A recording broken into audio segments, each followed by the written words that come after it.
All right, joined now by Luke Fickell. And take us through what National Signing Day is like from your perspective. Well, you're hoping it's not quite as eventful as you see on TV, because if it is, then you're worried. And the whole night you're waiting and kind of waiting for these guys to make last-minute decisions and facts to come through. But sometimes it's a little more anticlimactic. But in the long run, that's probably what you really would like, because you got the guys secured up and locked up. When you look at this class, I mean, obviously it is highly touted as one of the best in the nation. What do you look at as what you're most proud of? Well, it fits a lot of needs, and I think that's the biggest thing. You can go on rankings and you can go on those other things, but the reality is you got to fit a lot of needs.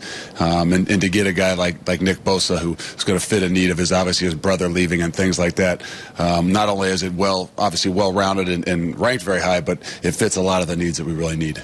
Who are some of the guys on defense that you feel like could make a pretty immediate impact? I think to start off with, obviously, is the Nick Bosa goes right off the bat. Just obviously a very highly ranked guy, a guy what he's going to be like when he walks in here. I think in the back end, I think both Wayne Davis and Jordan Fuller are two guys that you say, hey, they got an opportunity with guys that have left to come in and get an opportunity to compete. And then I'd say Keandre Jones. I mean, a kid that's going to come in maybe have a chance to fit into help out a spot that is vacated by a guy that left early. And with your early enrollees, the guys that are already on campus, what are you seeing from them so far in workouts?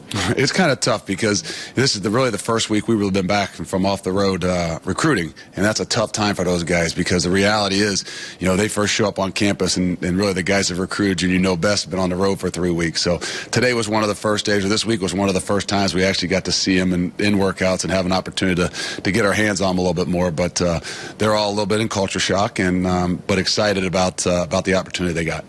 And when you are recruiting, what is it that you say to these kids, that really sells Ohio State to get them to come here?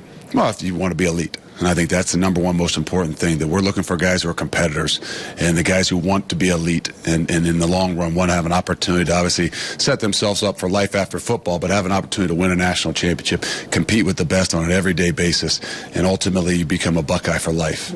Well, thanks so much, Coach. We'll send it back to the studio in Chicago.